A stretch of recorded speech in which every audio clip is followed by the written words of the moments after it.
Did you hear about how they're changing Thrawn into a Mon Calamari in live action? No, that sounds a little fishy. Is that what you were going for? I don't know. Got Okay, it. got it. You got Okay. it. Yeah, well, I mean, Oh, it's well, we shouldn't have leaked that. yeah, Checks aren't coming in this week. yeah. Mine hasn't come in for a few weeks yet. Oh, We your should. shill checks? Yeah, Yeah. they can be slow sometimes. That's why I make all those Exegol videos. It's like if they're late on my shill check, I'm like, well, 2 weeks, another one's coming out, boys. Well, one more Get time, and I'll point out how that ship was used in another scene already. point at how stupidly expensive your amusement park is. Yeah, that's fucking ridiculous. Let's start the podcast and we can talk about it. Right. Okay. That's a good idea. Mm. Hello there, everyone, and welcome to Tapcaf Transmissions, the only Star Wars podcast live right now featuring my bookshelf. I am your host for this week, once again, Corey, and joining me is my more energetic than usual co-host, because he's got his coffee, It's Mr. tea. I don't drink coffee anymore. Okay, well, he's Makes me got tea. makes me not feel good. Yeah, that's too bad. Yeah. Did you drink a lot of coffee before? When I was in law school, yeah, and like probably like the 3 years after that, yeah, like Hmm. probably 2 cups a day. Now I drink like 4 cups of tea a day, and you only feel good because it's basically just soupy water. Yeah, better than Yeah. soapy water. Drinking that hmm doesn't go very well. That's what But cilantro tastes like to me.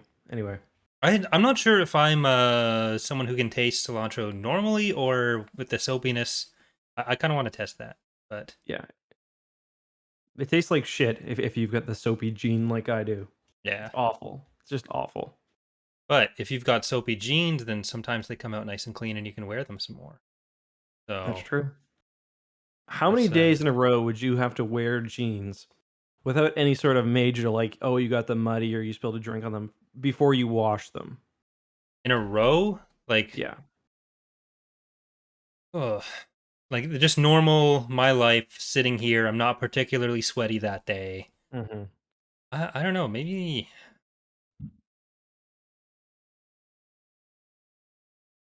3 weeks. Okay. Because I used to wash my jeans every 3 days, and my dad was like, "You're a Yeah, freak." that ruined them. It's like, "You're a freak. Don't do that." I So used to yeah. watch them, like I used to wear them once and then wash them, and it was bad. Shouldn't do hmm that. So Yeah, that if I'm call doing, start coming apart and stuff. yeah, if I'm doing something strenuous, I'll just not wear jeans, which Not wear is, jeans I only wear jeans now, so I don't do unless anything you're on the strenuous. unless you're on the ranch. Then you got to wear Yeah, your jeans. like I bought shorts for the first time in a few years, and now I've Oh, actually wow, got shorts that fit.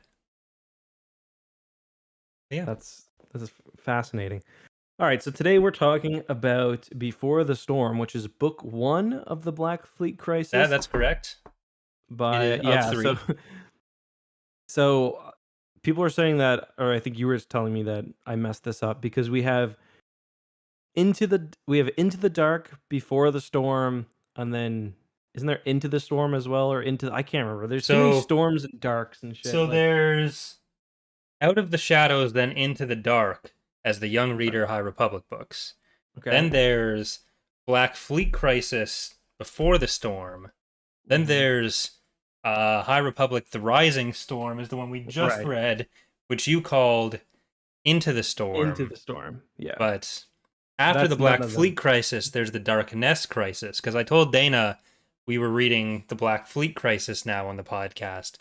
And she was like, "Didn't you just read that?" And I was like, "No, that's Darkness Crisis. Still a dark color, then a noun, then crisis, and a trilogy. And a lot of connections actually between Dark Nest and Black Fleet. One has Luke learning about his mom, the other has Luke getting conned into learning about someone who isn't his mom. Hmm. But yeah, so Before we get into that, though, should we do a quicker Star Wars news roundup than last time? yeah, Anything you want nice to talk about? Because there's really not much. overpriced theme or overpriced resort kind of thing. That's about it. Mm. Yeah, so they revealed the prices for the Galactic Star Cruiser. I mean, it's hard to say that it's overpriced. Like, I think it's kind of in line, like, with how much you get, but it's just like it's so ludicrously expensive. So, for those who don't know, there's basically like it's called the Galactic Star Cruiser. It's like a immersive hotel kind of connected to Disney World, I guess. Um, and for 2 days for a family of four, it's $6,000. So That's yeah, it's a lot of terrible. money. It's a lot of money. Like that's I'll never be going there. Most people will never be going there, and it's just like, how do you even tell your kids? Like, explain to them why you can't go on the sweet Star Wars spaceship. It's like it's so expensive. Yeah, like who's the target audience for this? Like it's I think it would be essentially us, but maybe I just don't want to go do anything ever, so maybe not. But like I haven't seen anyone Mm. who would be like, "Yeah, I want to go and spend that much money for that." What's the capacity there is what I want to know. Like if it's one room, It's that's always going to be full, uh, then I could see that. But I think there's like 130 suites, if that's what you mean. yeah, Yeah, so I don't know. crazy expensive. It's like We there's get going to be Bad one Batch reserved season for 2. me, one for you, one for Templin Institute and Star Wars Explained. Mhm. But like, who do the rest go to?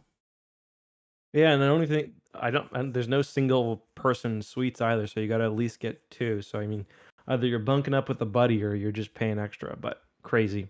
Yeah. We also got Bad Batch season 2 confirmed today. Yep. Which I mean, it was, Shocker. yeah, pretty obvious that that was coming. Still nice to have it Um, confirmed, even yeah, before the season ends. Because I really liked the last episode as well.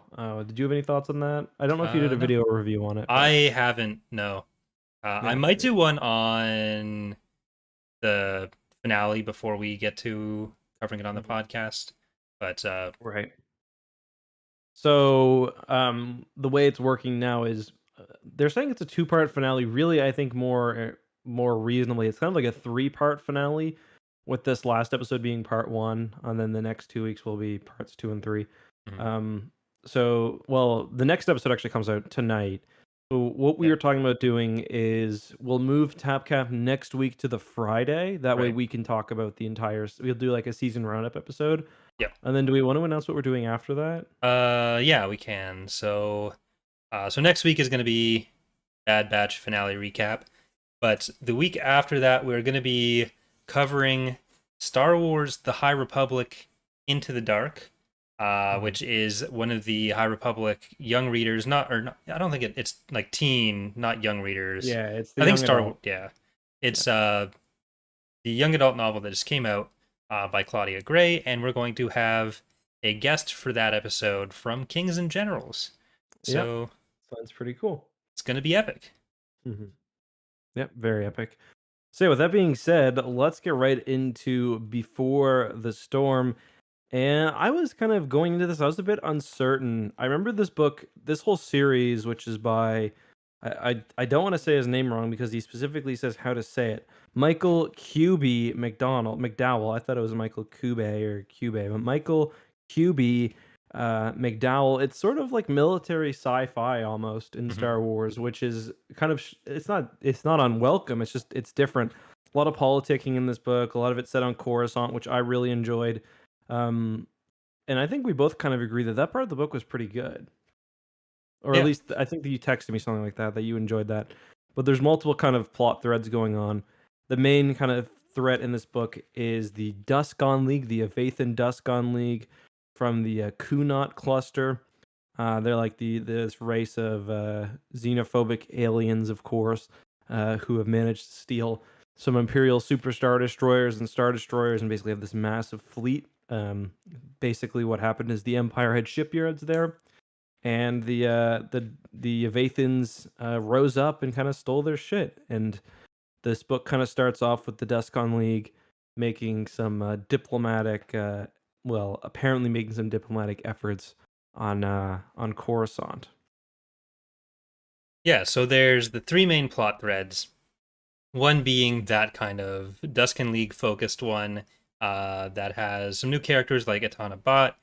Goes into a lot of stuff about the logistics of the New Republic fleet in a way that very few other books do. I Mhm. don't think any other books really come Can't close think of to, any that come close now. yeah, to the level of like hard military sci-fi that Black Fleet Crisis does, Hmm. uh, which in my opinion is the most enjoyable part of these books. Then you Hmm. have a second plot, which is Luke finding out about their mother, in quotes, because Hmm. it it's all lies.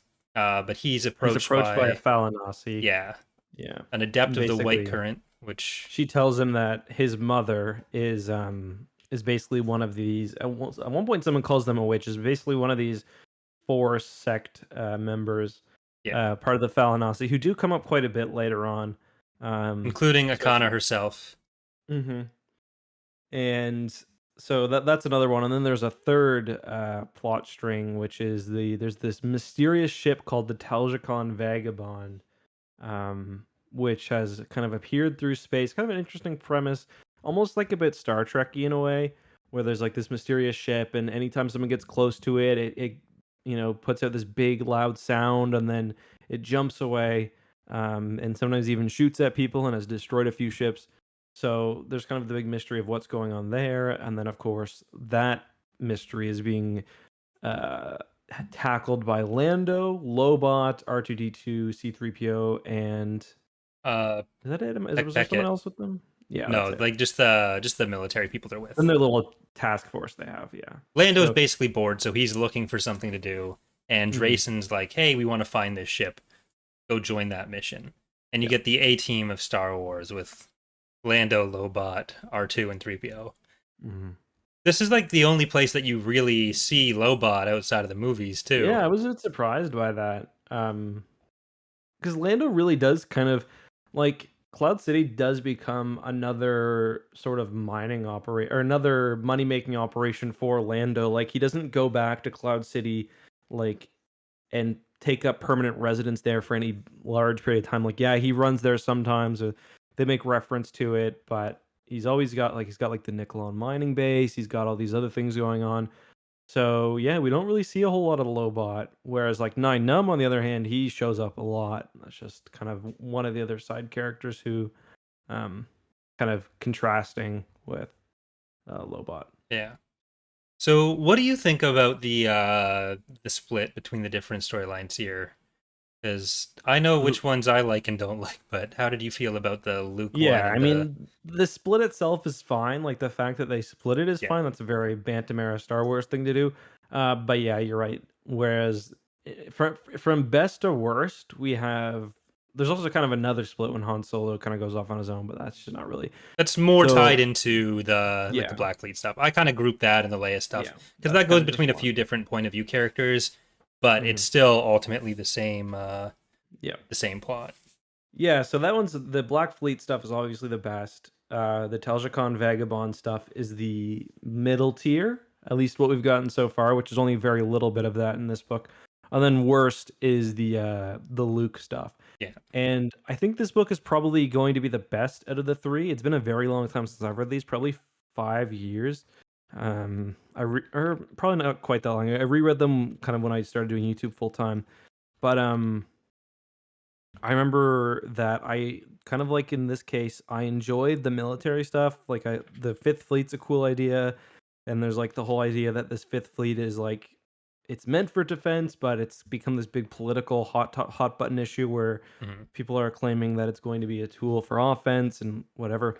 Um, so that's the most interesting. And then I think later on in the later books, they start leaning on the Lando and the Luke stories more. So I think I'm probably going to end up enjoying those less. yeah. Like I think part of the problem the with the Luke plot and part of the problem with the military plot, which is still I think the best one, is that Luke and Leia are just Yeah. I don't know, they're really bad in this book. Like Yeah. Leia's almost they're like unreadable. Like she's yeah, awful. Luke's Leia's bad, but yeah. yeah, like the themes of all this plots tie together really well. So like it's clear what he's going for with all the different Mhm. ones, but there are some of those characters that kind of fall flat. I think almost all the supporting characters are really well done, and even Han is really well done. Yeah. But Leia is just absolutely awful, Yeah. and Luke is pretty awful. Not quite as awful, Not but quite as like bad as Leia. Because so Leia's basically dealing with Nil Spar, who's the I forget what's his title he's again? the viceroy. The Viceroy, yeah. Um Viceroys before they were cool, I guess, because this was before the Phantom Menace. But yeah, so she's basically dealing with him the whole time, and the Duskon League is it's a pretty powerful kind of faction within the galaxy. Like they've got a few like thousands of stars in their area now. Yeah, Not all of them have planets or whatever, but it's a pretty big chunk of space, and more importantly, it's kind of between the New Republic and the Imperial Remnant. yeah. Um, It's not quite on Hape's level, but it's like maybe sub Hapen level regional power, but it's very close to the core, but the thing is, they especially. also don't know Yeah, like how powerful it is. Like they're not aware that they've got all these ships. Um, yeah, and it's close to the core, which is like that's where the Empire is in the deep core. So they're kind of mhm. concerned the New Republic is about getting hit in that region at all. So I think the Empire's actually left the deep core now, haven't they? no, because they're This concerned is about those ships going and joining Dala, who is at this point in the deep core still. There's always I kind of think they're those. mistaken about that because they talk about like the Battle of Arinda's happened at this point because they Yeah, but talk about it. So I that don't think was they've after. wiped out all the because Dala just goes back into that area again. Like I Y- don't know if the replacement See, warlords are I still read there, that as but them not knowing that Pelion was in charge because wasn't Dala gone at this point? she was gone, but she was still commanding stuff in the core. Because like she Hmm. leaves and then she comes back later with the Maw regular fleet. So she like goes to the deep core, then she goes to the Maw and back. Like she's in a weird uh superposition between the Maw and the deep core for a while. And like Pelion has the Pentastar alignment area, but there are still some warlords left in the deep core, and there kind of always are. And I Dala kind of kind of just brings read them all that as together. that makes sense. I kind of just read it um as the New Republic not knowing because the Dala stuff like they wouldn't know that because it does happen kind of in secret. Like she just leaves Yeah, after Yavin or whatever. But okay, that's interesting. Either way, the Empire is not really a huge threat at this point. The New Republic is more powerful. Like, and that's kind of like one of the main threads is like the New Republic at this point really can bloody anyone who tries to fight them. Like they've got five really powerful fleets. They've got one fleet of all these brand new ships, new starfighters, like everything new, everything powerful. Like the first 10 pages are just wanking the new fleet off, which was kind of cool. But that's also like leading to maybe a bit of complacency. Um, and kind of the annoying thing about Leia in this book is that she spends months probably, or at least a month, talking to Nil Spar, who's kind of just you can tell he's just pulling her around. Like he says in their first meeting that he doesn't want to be allies, and she's like obsessed with it. Like she makes him into a project. She's spending all this time on him, and then that's frustrating. What's even worse is, of course, the Duskon League or the Yavathans, or there's lots of you can call them whatever. Um, they end up starting this genocide essentially against other factions within the Kunat cluster. They're kind of expanding, and everyone's bringing Leia this information because she's being played while this is happening, and she just is like she's just not willing to see the very obvious truth that yeah, she's been completely screwed, and she's like blaming Ackbar for it. She's like, "Oh, you set this up to try to make me look embarrassed." It's like, this is Ackbar you're talking about. yeah, Like, he doesn't play politics. Like, that's the whole point of the Thrawn trilogy. yeah. But yeah, She gets set up by Nilspar, and then towards the end of the book, she just refuses to talk to anyone. She's like, maybe I'm gonna yeah, resign. yeah. Like, She's like, I'm gonna go sleep for 2 days. yeah, like that. No, that's not your fucking job, for one thing. But, uh, Yeah, and like yeah, even when these genocides are happening, there's like planets that are like petitioning the New Republic like basically to join because that's the only way they can offer any defense. And she's like, I'll think about it. She's like, I'm gonna go sleep. yeah, Like, come on. But I guess at that point she doesn't realize the full extent of what's happening.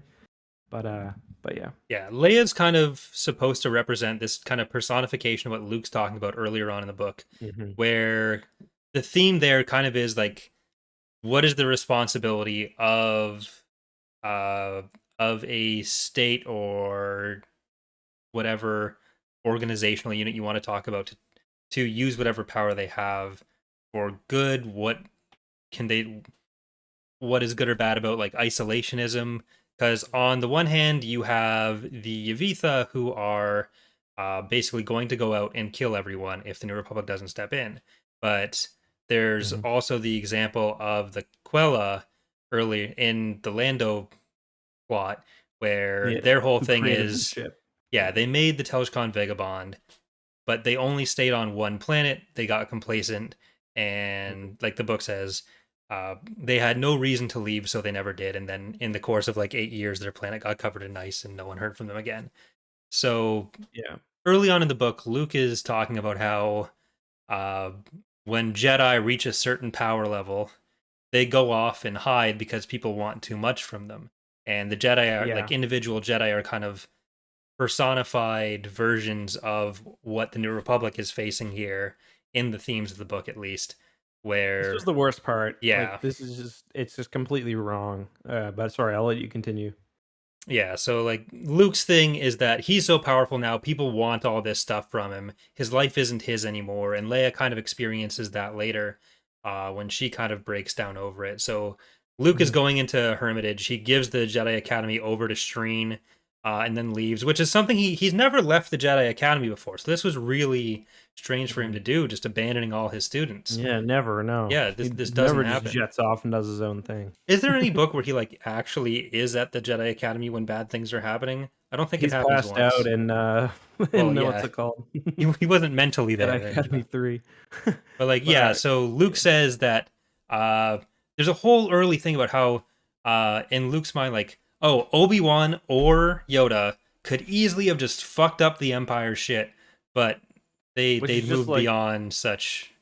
yeah, so there's a lot in this part because you kinda gotta usually as a defense for, like, bad takes on prequel stuff, like, the defense is this came up before the prequels if you're talking about Banta era stuff, Mhm. but when it comes to this book, it's like it's just wrong. Like, so there's a few things that are wrong. First of all, Luke assumes that Yoda has been on Dagobah for 100 years, Mhm. which is obviously not true because for one, there's nothing that implies that in the movie, and for two, Obi-Wan talks specifically about being trained by Yoda. So I mean, Yeah, I guess you could assume that he went to Dagobah, but kind of weird. yeah. Um, uh, Sorry, go ahead. No, finish. And then the other thing is like you said, Luke has this idea that oh Yoda and Obi-Wan just became complacent sitting because they became so powerful and they were scared of using their power basically fall to the dark side. But like that's not true at all. Luke doesn't defeat the Empire through power. He defeats the Empire because he's the son of Darth Vader. Like Yeah. it's not like Yoda or like it's just a really bad kind of take in. I mean, Luke's gonna discover that it's a bad take, but it's kind of like a non-starter, really. So I don't know. Mhm. Yeah, because like Really Luke's whole weird. thing is uh Obi-Wan and Yoda weren't hiding. Why would a Jedi go to a jungle and a desert? Not to hide because the Emperor could find them anyways. Uh like they definitely wouldn't go to the childhood home of the person they're hiding from with the kid of the person they're hiding from with the same name, but like they wouldn't do that. The Empire could still Yeah, find them. They were out there because they were so powerful people wouldn't leave them alone, and they just couldn't be fucked with dealing with everyone's problems because you either have to do everything everyone asks you or fuck off mhm, and do nothing. Those are the two options, which doesn't even track with the stuff we get in the original trilogy though, because no. Obi-Wan especially was like actively working against the Empire when he leaves Tatooine. Like his job was to watch Luke, and then he goes out and tries to help, and then he sacrifices himself Yeah, he because tries. Like, he goes yeah, to the Death Star, that's a good point. like Obi-Wan, if he hadn't needed to kind of sacrifice himself at that time, like maybe he would have been more actively involved in the Mhm, rebellion. Like it wasn't that he was going to go back to Tatooine, and mhm. Yoda was just super old by that point. So, Yeah, and I mean, it's also like yeah, it's just really weird because even the expanded universe has kind of dealt with this. Like the Thrawn trilogy talks about why Yoda went to went to Dagobah. It's like because it's like it's such a weird planet, like it couldn't be found there. I'm sure at this point too they've also talked about kind of what you mentioned, why like I've never heard this take before. Like Luke realizes that they're going to hunt the Jedi Purge. Like that's in A New Hope within the first half an hour. Like there was a purge, the Jedi were wiped out by the Empire, and like this is why like I'm here. So Yeah. definitely a weird take, especially where we know the Clone Wars was also a thing that Obi-Wan was a part of. So the Yeah. idea that he's just hiding doesn't really it just doesn't track. That But he and the Jedi in general, like that they mhm. were still powerful Jedi, and they went like Luke is kind of thinking of it as this Goldilocks zone in the middle of their training where Jedi go and actively help the galaxy. And it is kind of weird because this take almost informs Jason's take later on that the Jedi Mhm. need to go and be kind of these navel gazing philosopher monks that don't interfere in the galaxy before he Yeah. goes and really badly interferes in the galaxy. But there is another connection to later stuff here, just on the with the purges, because the way Luke learns about Order 66 is through memories R2, right? locked in R2, and R2 does mention Yeah, I in picked up on this that too. that those files, like, no one's ever cracked an R2 unit like that, and they have stuff that's locked away forever. And Mhm. like it really does, because I just read Dark Nest Crisis, and there's so much in that that parallels or references this stuff. So I imagine Troy Denning had to have read these three books at Mhm. least. Yeah, it's kind of a bit like that in The Rise of Skywalker too, where it's like because I remember one of the things about R2 is like there's a good chance they're gonna destroy him, isn't there? Hmm. Or like there's a chance that like if when Luke accesses this memory, it might kill him. Um, Yeah, which in Dark Nest Crisis. yeah, Yeah, yeah, because like because if they whatever they don't, do to unlock his core memories or whatever, which like is kind of bullshit because R2's like he's also just saw that shit going down. He never got a memory wipe. He could have piped up at any moment and been like, yeah, like I saw this shit he happen. well in Dark Nest Crisis, R2 is actively trying to not show it to Luke because he thinks it'll be too much for Luke to see. Yeah, but I mean, he still knew, like, yeah, Yeah, and I mean, there's just like certain things you can't really make sense. Like yeah, Luke could have, R2 was like there for like all of everything. the yeah, so like he could have been like, yeah, the Jedi didn't do this, or like the Jedi did do this, or like why don't you Yeah, check out and Luke's like this? 20-year hunt for his mom. Like, oh yeah, I met her. Like, I lived with her for a while. I saw her and your dad bang a lot. Do Want to see those recordings? you think that would be like, some people are like, don't let the dog in the room. Do you think it's like that with droids? It has to be. Well, fucking Ackbar goes to Han and Leia's house, and he basically breaks Yeah, in the morning. He's like, sure hope they're not fucking. Anyways, into the bedroom. Doesn't knock. Just yeah. The dogs are barking. He's like, shh, I want to walk in on him. Yeah. I do like Han's a bit of a house dad in this book, which I Mhm. enjoyed Yeah. This is the because only he's like, time either of them have been good parents, and it's just Han. yeah, and Han tries like He's I actually. I take that back. Sorry. He is the terrible dad to Jason right now. oh yeah, he's like Jason's a bit fat, isn't he?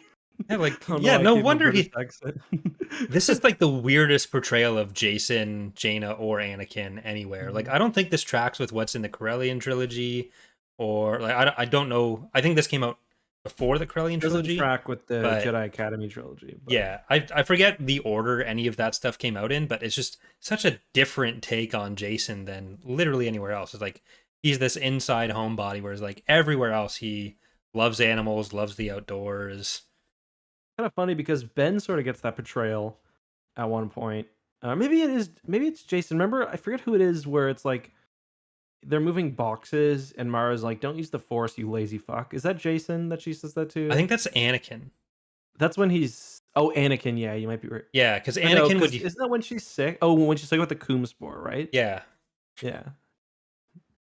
Got it. But But yeah, because like Jason was always early on in the Vong War. Jason and Anakin are always butting heads because like Anakin would use the Force to do everything, mhm, and he was kind of blasé about it, and Jason mhm.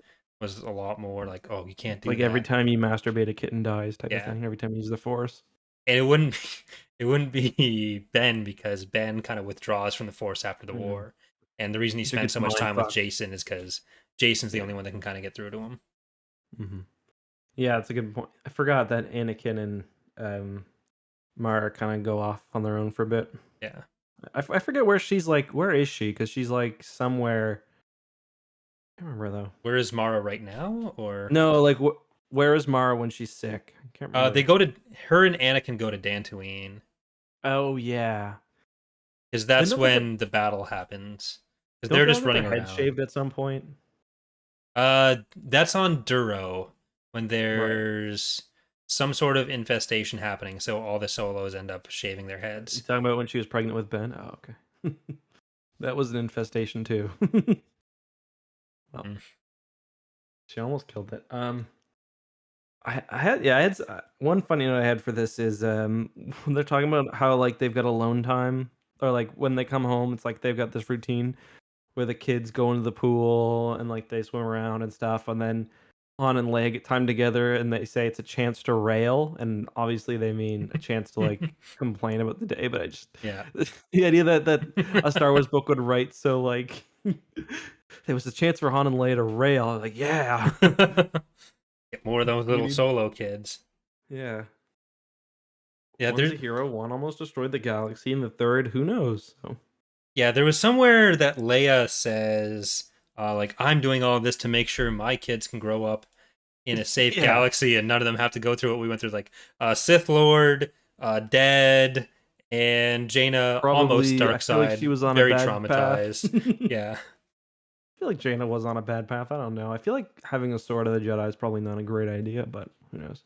I'm sad we didn't get the trilogy. Me too. I mean, she settles down after the Darkness Crisis, but from like the start of the Yuzon Vong War up until the end of Dark Nest, or up until she murders her brother. Not I mean, murders she her also brother. kind of marries a fascist, but Oh it is yeah, what it well yeah, is. there's that.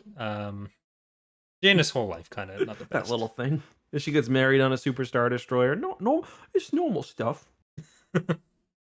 Just reinstates the empire her parents took down. Yeah, reinstates the Empire, gets married on a superstar destroyer, no big deal. Yeah, well, like I mean, the Fell Empire just gets rid of that whole democracy thing her parents cared about. It doesn't.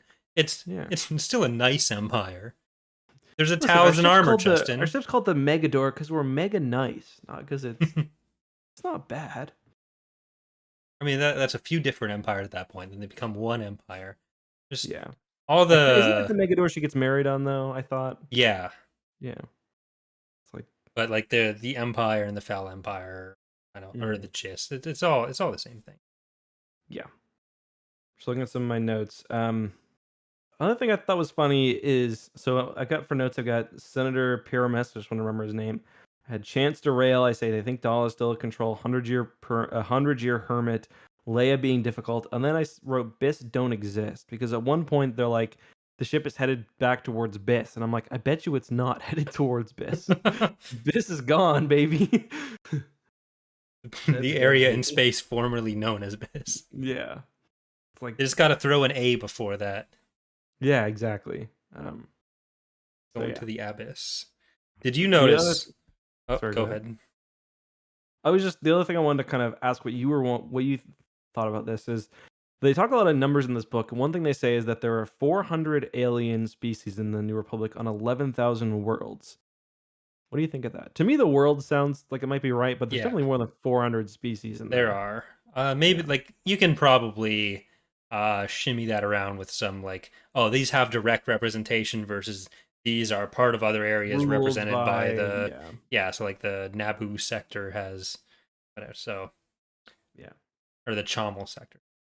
Uh, did you notice that there is a Canadian Remember the network that is Belarus class Star Destroyer? no, that's different. But the news network that gets name dropped, did you notice that it's a Canadian station? No, Oh, what good is old it? I Canadian didn't boys. notice. Global. Oh, no, I didn't notice that. Channel 6, baby, around Yeah. here.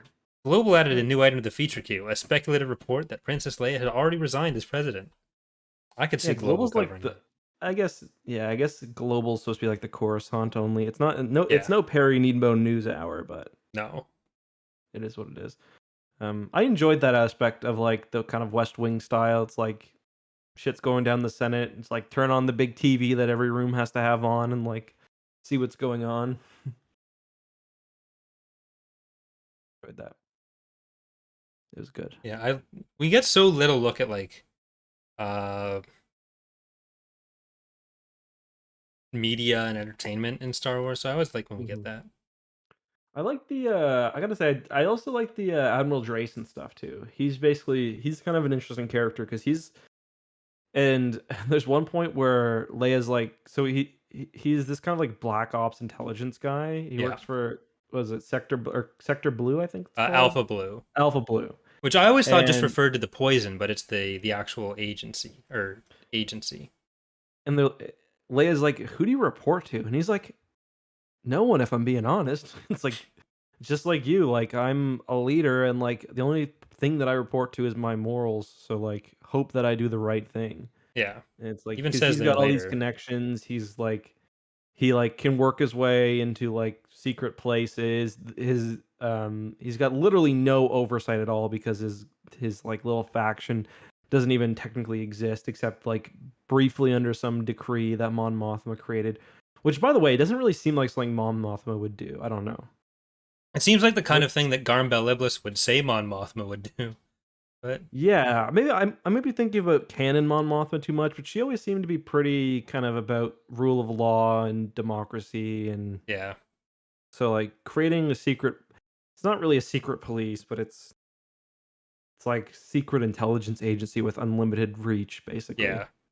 Like they've She got ships, they've got yeah. creates the NSA. Hmm. But is Yeah, it Star by Star that has Ackbar coming back in and use on Vong War? I think it is, I can't remember to be because honest. that makes a whole big deal about like Ackbar being a fish out of water for too long, and like that's part of why he is dying at a relatively young age. Yeah, and Drayson's making him run around the track. Yeah, like my note here is Drayson killed Ackbar.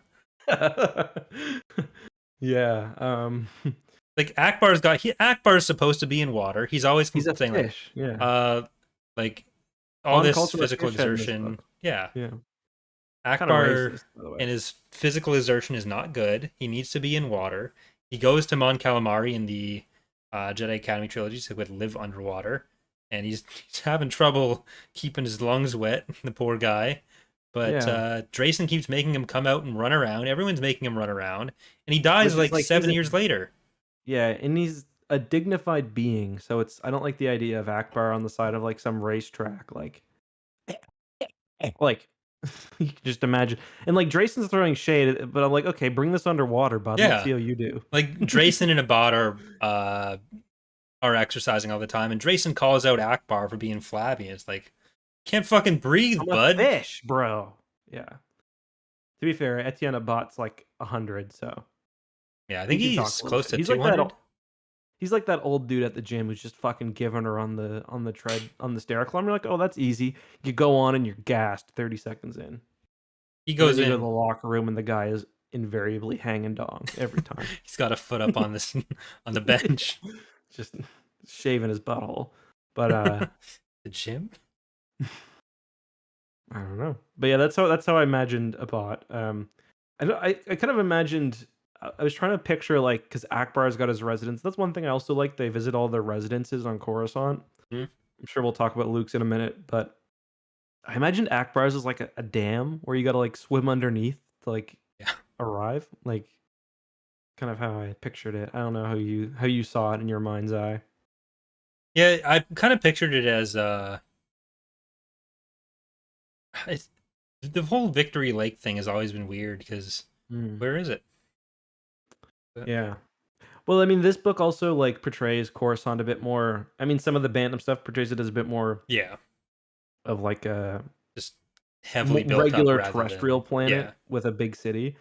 Like I can't remember if the later stuff gives it as big of an ocean, but like in this Han goes out, I guess we'll talk about Luke's place now. Han goes out to basically the coast, and it almost seems like it's a bit more like Naboo out there. Like he talks about there yeah. being big estates and stuff, and I don't think that's something that really carried on later. Like, yeah, No, I think there's always reference to the Minari Mountains and I think one ocean, but it's never. It's kind of it's an ecumenopolis. It's a worldwide city, yeah. so it's not like you go out and it's like just Home Hardware is out there. Yeah, stuff that mentions it later does make it more like there's the large reservoirs and it would be more like one of those. Hmm. But yeah, like there's the skiing trip and everything. There's the Yeah. all the big estates. But earlier on, we get like Luke is always looking for hints about their mom. The first like Akana comes and talks to him, says his mom is someone named Ashira, um, a adept of the white current.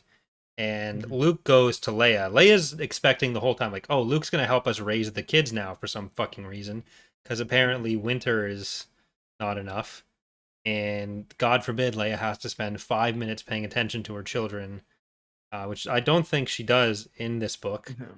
She Uh, says she's going to, but yeah, but yeah, so Luke comes like, hey, uh, I'm gonna go find mom. Can I probe you again? And Leia just fucking blows up on him like, stop living in the past. Help me raise these damn kids. None of them are gonna die. like Actually, they're where your Anakin is. children. Like Yeah. raise them yourself. Like if I was Luke, I wouldn't show up there either. Not because I'm afraid, like, not because I want to be a hermit that just disengages from the world, but because I don't want to help my sister raise her kids 24/7. I will go and Yeah. play with them. I like my nephews, And but it's like it's not that, yeah, and it's the fact that Leia also just doesn't know how to do it. So yeah, like Luke's like, yeah, I'm not gonna be a crutch for you. Like you've got to learn how to do this yourself. Um, yeah. Also, I just remembered about the Minari Mountains. I was thinking, isn't remember there's a line, there's like in the book one of the High Republic, um Lena Sue or whatever her name is has a meeting at the Minari Mountain. It's like at Monument Plaza, and Hmm. it's literally there's a tip of the mountain coming through. I just remembered that. So it's like they've built even over the mountain in canon because it's Yeah, like the literal tip of the mountain comes through the plaza, and it's like that's like a big thing. like one little pebble, you just shove Yeah, it it's down like a it's bit. literally like, and I looked it up, and there's a picture, and it's like because I think this might have been concept art or even in one of the movies, but yeah, it's like literally a boulder coming through. So yeah. But there was so Luke's whole thing right now is like, oh, Padme, or the person who will later find out is Padme, but not Panda actually bear. Padme because Akana's lying. Padamame or Panda Bear, whatever the fuck her name is. Uh, Luke's like, she could be alive. She could be as young as 10, as young as 50. And I did the math on that, Yeah, I and was. it Yeah, sorry. Go ahead. like she'd be fucking 10 if Luke was like when she had Luke and Leia when that, because like I know the whole timeline shifts a bit, but like no one thinks that Luke and Leia are 10 years old in the original trilogy. Right. Yeah, I was trying to do the math on that too. I couldn't remember what year before the storm took place in. I think isn't Um, it like 17 ABY or is it 12? 16. Yeah. 16? Yeah. It's 12 after Endor, right? Yeah, So so that'd be 32. Okay, I guess that it should be as up to 34. 18 or Yeah. could have been 18 when they were born. That's not as unreasonable as I thought. Like it's still Well, it's incorrect, but as 16 like a plus lower 18, board. right? So Yeah. so yeah. So yeah, 34. So yeah, so she'd be like 52 as the absolute youngest she could be then if she was 18 when she had them. Because they Yeah. have no idea who she is or how old Anakin was. So I can give that a pass. How old was Padme? Or how old were Anakin and Padme again? Because Anakin would have been wasn't like 23 by episode Anakin was in 3. his 50s when he died, wasn't he? Or his 40s? He I guess his was, 40s. I think he was 43. No, was he 43? Like everyone aged fucking horribly, and I guess falling in a volcano doesn't help. But like Yeah. he would He's have been born 45, in 40 BBY, 41. so he would have been Yeah, 40. Yeah. 45. Yeah. Yeah, I always remember looking at. There are two people in Star Wars that I always kind of related to. One, or that I always saw as someone in real life. Actually, three. First was him, like when he takes his mask off, because he looks, besides for all the scarring and the no eyebrows and stuff, he looks kind of like my dad. Um, Second is The suit Luke. is spot on though, right? Oh yeah, 100%. The second is Luke because my mom had short hair, and Luke had hair like her. Okay. The third is the worst one. The third is my grandmother because Palpatine reminded me of her. I love my grandmother, but she did have that look. She does. I mean, Yeah. she's got dementia now, so it's more like crazy Palpatine, but yeah, very sad. Yeah. But yeah, every time I see it, I felt so guilty too. I was like, That looks like Nanny. I can never tell anybody. And now you've told the world. If she hears it, she'll forget it, so I don't mind. Um,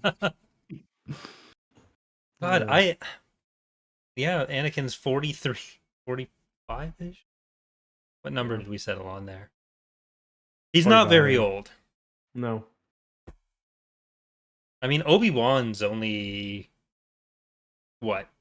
He'd be mid 50s, late 50s. Hmm. Not great. Yep. Well, I think the worst has got to be Aunt Beru, right? Yeah. Because she's not even 50. I think she's younger than Anakin, isn't she? Yeah. I just looked it up. She's 47, but she looks like 65. Like, it, And I'm pretty sure they had a literal model play her in Revenge of the Sith. Like, George, buddy, what were you doing? Like, I'm like, pretty sure I read that the girl that plays her played young Aunt Beru was a model. So it's like, for one, it's already pushing it, but it's like, how bad are these Tatooine sons, man? yeah, like the whole thing where the Clone Wars were 10 years earlier and 10 years longer was definitely the original intention.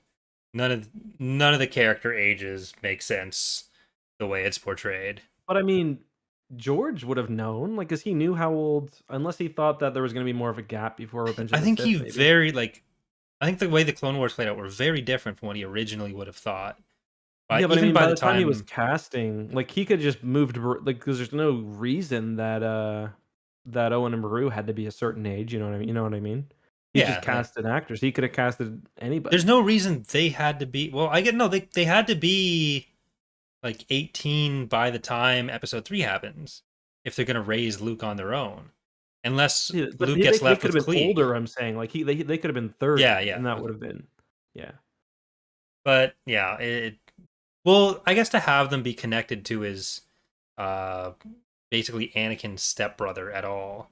Like, because otherwise Shmi has to get married at a time when they're fully adults. They were already pretty old, and usually, like, if yeah. your parent gets married to someone at that age, you're not gonna have the same kind of like family connection. Like, they wouldn't be as willing to take Luke in that situation. I'd have to assume because like Hmm. Tatooine doesn't seem like a place that you're gonna have a ton of extra resources to feed an extra mouth that you don't know anything about. Yeah, Like, I really think like the Clone Wars were definitely intended to be much earlier. yeah. Oh yeah, for sure, for sure. And the whole 12 movie arc that George had planned initially in his notes. I think it got up to 16 at one point, but yeah.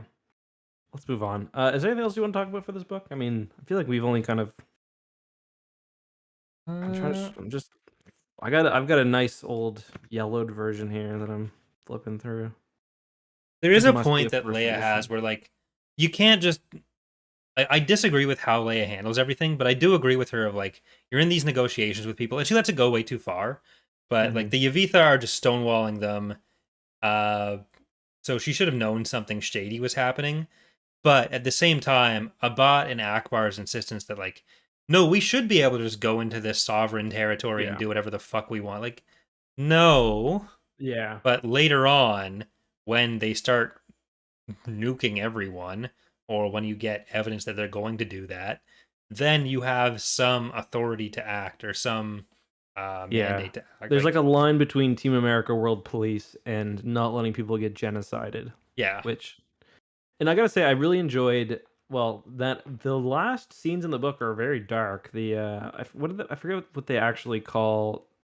What do the Avethans actually call what they're doing? I don't know if they use genocide or if purification is what Leia calls it. purification. Pretty dark, man. Sanitization. Is it Like, sanitization? By the way. we see several planets like just get wiped out, and I really enjoyed the one guy who survives in the TIE interceptor, like that. I was definitely cheering for Yeah. him.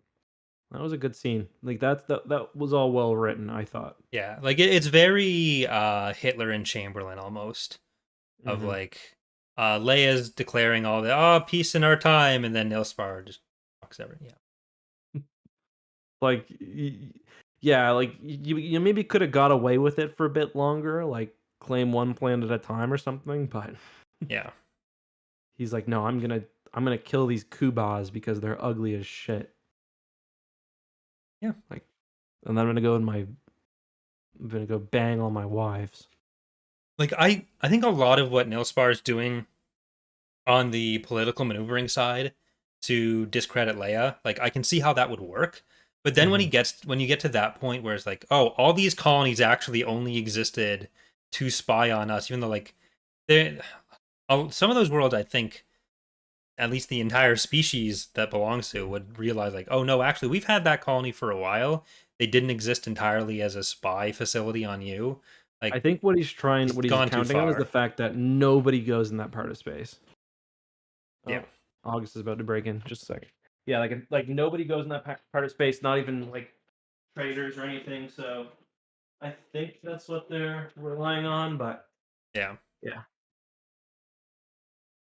Um, what else was I gonna say? Yeah, the best guy in this book though is definitely the guy who finds the Imperial Order of Battle. Like he's like the one guy working in that office somewhere who's like been Yeah. holding just for the good Imperial computer, and he finally gets one, and it's like, Yeah. yeah. Well, so you found a list of ships? Lame. And I do kind of find it difficult to believe that like they haven't been able to get one of those yet. Yeah. Because they Like, capture fucking Chimera, even. yeah, well, I mean, they talk about how like during the Battle of Endor alone, they captured like 4 ships, and that would have Yeah. been before there was like wide scale kind of. Yeah, I like mean, they kind of justify it by saying like, oh, this was a sector commander ship or whatever, and like they would have had an information that the others wouldn't. But like they've captured Grand Admiral ships before. They've captured pretty important star destroyers. They captured a little thing called Lusankia, Lusankia, yeah. and so yeah, Sorry, just one no second. problem.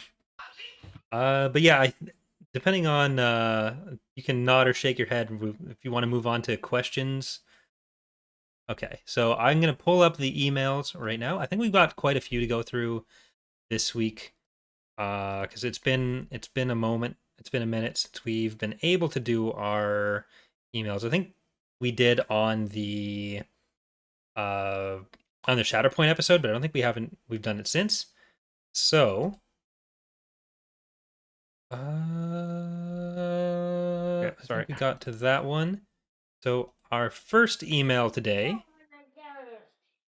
is from Christopher. I don't think we've read this one. So Betty. so this is more related to the Young Jedi Knight stuff, but Okay. it's asking, do you think Raynar's journey in Fate at the end of Legends was good writing for the character, or was he shafted too hard by the writers? So kind of more related to Young Jedi Knights, but No, I don't think he shafted that hard. I mean, he recovers, so I yeah, think it's hard to say that he shafted too hard. yeah, Um, he's fully pretty much redeemed by Fate of the Jedi. He's got scars and stuff, but yeah. He was it's hard to say, it's hard to describe him as being shafted when he's such a minor character mhm. in everything. Like the fact that he got top billing in Dark Nest Crisis is that's more than he probably deserved. It's not like he was like he got better over the course of Young Jedi Knights, and he was like in the NJO, he was like doing the right thing for the right reasons and everything. But the fact that he became a focal point was probably more than he could have expected anyways. I think he got a good plot. Yep, I He's a agree. tragic character. His background makes sense. I But feel there are bad for many the guy, more but yeah, tragic characters. yeah. He doesn't get sent to Force Purgatory like Jason. So. Lobaka gets kind of shoved off for a bit. Mm-hmm. Lobaka and Yep. Tesser and Tahiri end up on Dagobah. Yep. Yep.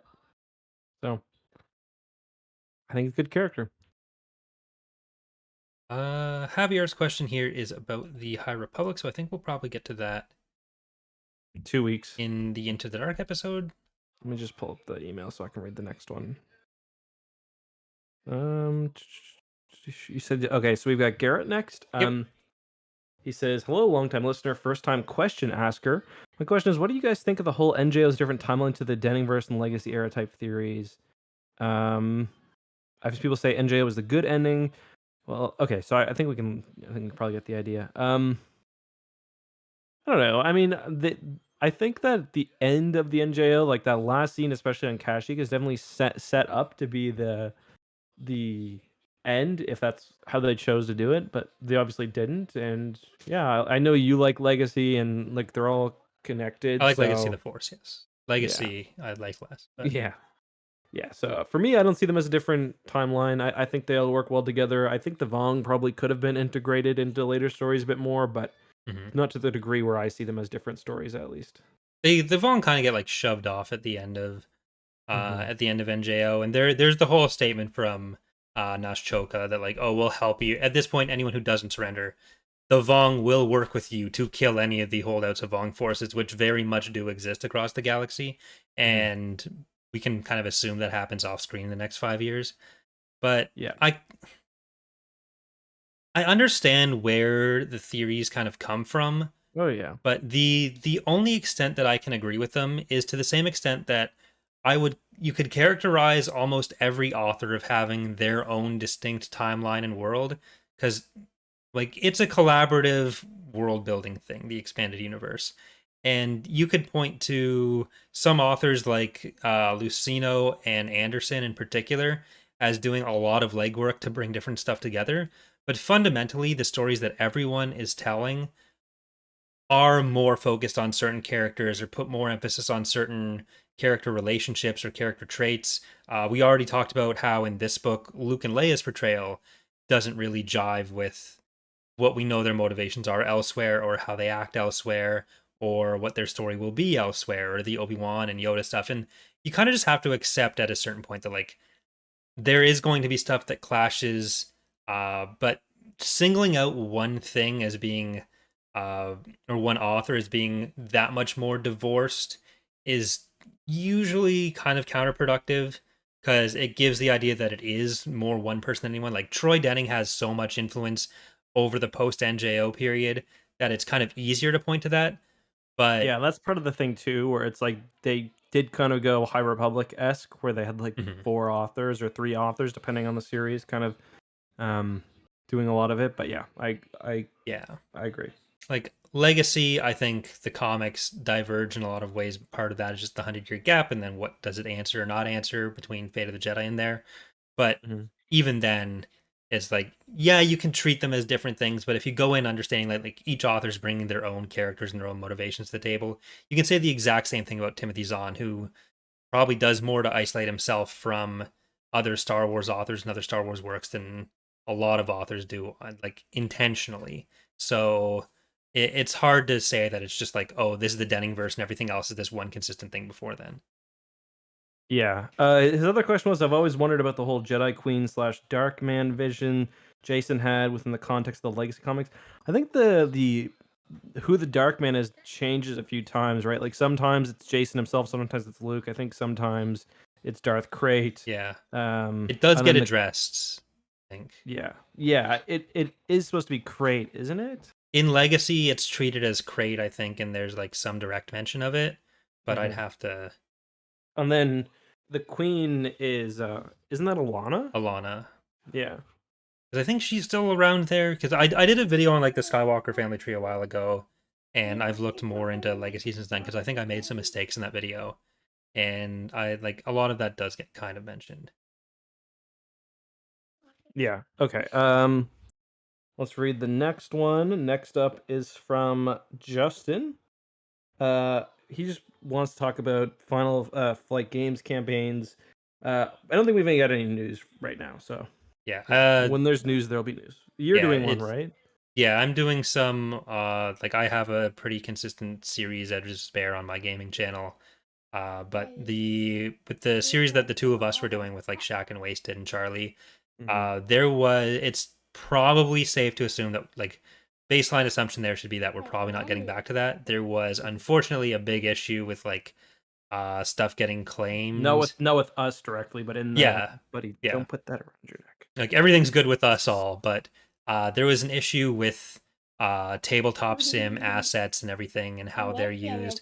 So Shaq would have to collect a bunch of new assets, clarify that the assets he's using were not any of the problematic ones, as far as like permissions and copyright claims go, because I think there were some channels that were actually shut down because of Yeah, asset use. Like Shaq has which a was lot of really campaigns. sketchy. I mean, we can Yeah, talk about that, but yeah, the yeah, guy but like basically repurposed official artwork, then started claiming channels, which yeah. is really questionable. So Shaq understandably doesn't want to put his channel in that position, risking that, even if it would be an unjustified takedown.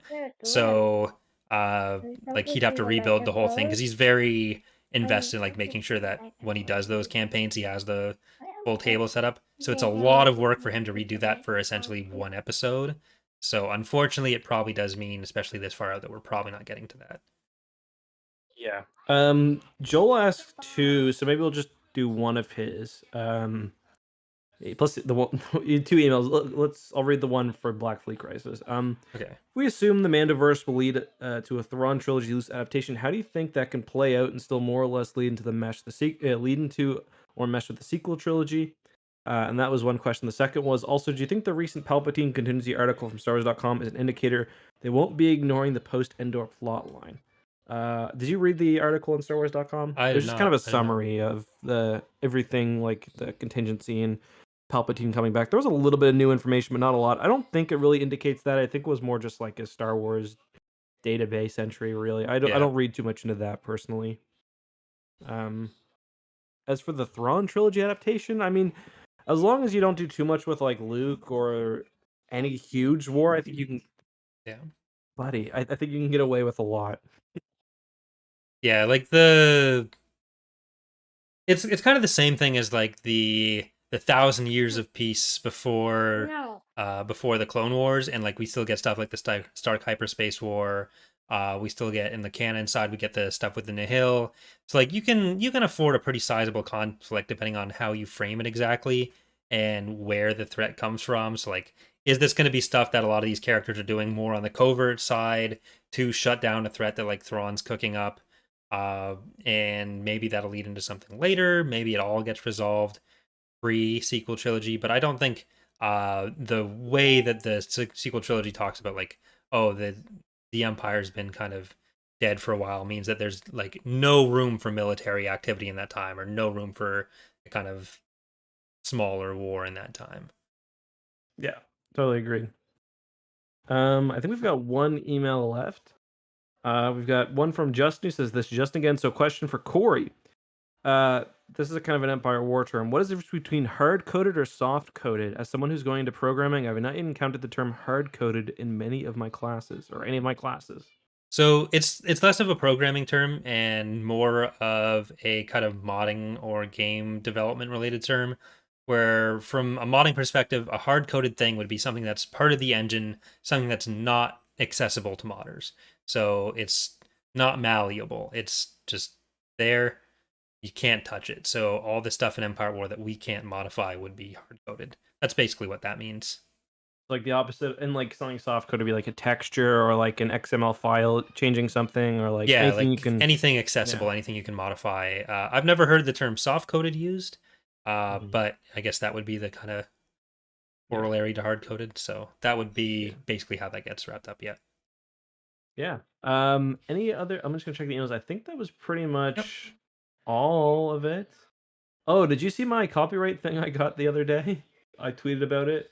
Um, Which?